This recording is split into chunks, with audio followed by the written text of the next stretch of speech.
Hello, Coach. Thank you so much for being here. Thank you so much. Thank you for having me. Yesterday, the Euroleague coaches announced you as its newest member. Maybe this is something more than a collaboration. Maybe it means something in the near future. We see you in the Euroleague.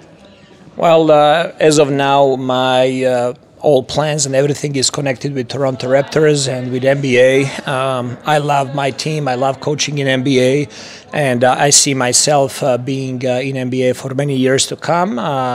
Maybe many years from now, there's going to be an opportunity for me to come back to Europe, but that's not in the plan so far.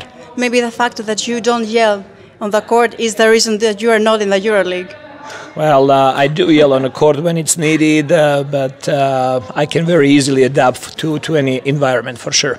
Okay, let's say that it's up to you to coach a EuroLeague team. Which team would it be? Well, I never got that question, to be honest with you. I never thought about that, and there are so many amazing teams in each country. There are teams like Panathinaikos and Olympiacos, Red Star and Partizan, Barcelona, Real Madrid. You said it all. I said them all, but my point is it's very hard to answer that question because there are so many amazing teams that represent so much on their market. So it would be really hard for me to choose one. So you don't have a preparation? If I have to choose one, yes. Let's say one day Real Madrid. Real Madrid, okay. Which EuroLeague coach would you like to see in the NBA? Again, there are so many great coaches. I think that a lot of European coaches would be very, very successful in NBA, starting from Željko Obradović and Ergin Ataman and Pablo Lasso and Chus Mateo. There are so many amazing Sharunas, so many amazing coaches that do a great job in Europe, and I think that would be great fit in NBA. Have you ever tried to convince anyone to come with you in the NBA? I did. Who? I'm going to keep that as a secret. Oh, okay. What advice would you give to a European coach? In regard to coaching in NBA? Yeah. I mean, NBA is just different league, different sport, almost like a different sport. So they would have to be very open to adjust, to understand the culture, to understand the environment, and at the end of the day to be true to themselves and not to lose their character. Which player has impressed you the most throughout his career?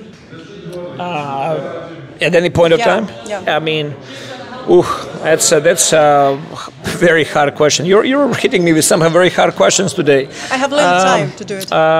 Nikola Jokic, I would say that he can start being in a conversation for the best basketball player in the history of the game, just because the way he affects the game, the way he affects his teammates, the way he helps everybody on the court. I mean, there are so many amazing, talented players over the history of the game. I think that player that completely changed the landscape of basketball and made it a global game is Michael Jordan, and then you have such greats as Kobe Bryant and LeBron James and Steph Curry. It's really hard to point out one, but I'm going to go and be emotional over here and say that it's Nikola Jokic because he's my countryman. Okay, fair enough. I can't help but ask about all the trades that are happening all these days. And I will focus on Giannis Antetokounmpo. There was and still are rumors that he might leave the Bucks. What do you think would be beneficial for him? Well, that's first of all, that's a very hard question for me to ask, to answer, because he knows what's the best for him. He knows what he wants to do. He's the player that's under the contract with Milwaukee Bucks, a team that he already won the championship with.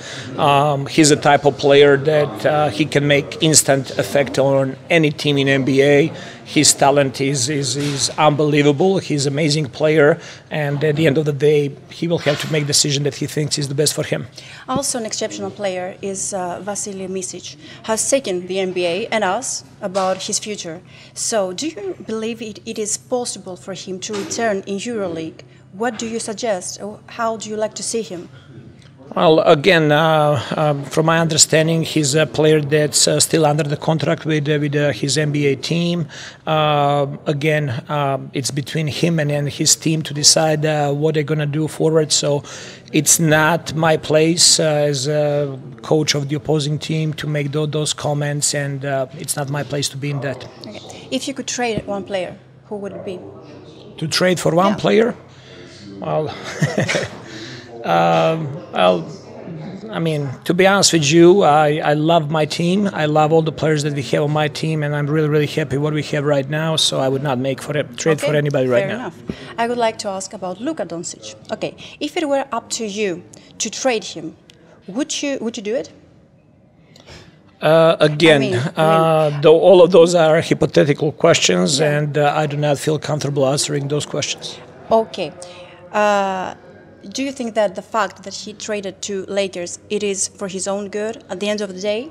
It is better for him that now he is in Lakers? I think that Luka is an up-and-coming player. He's very young, but at the same time, very, very established player. I think he's a supermax player. He's a superstar in the league. In my opinion, he's top 5, top 6 players in the NBA, and I do believe that the best basketball is ahead of him. He's going to continue improving. He's going to continue adding tricks to his game, and I think that he's going to have a very, very successful career with Lakers. Okay, I'll take you to Raptors now.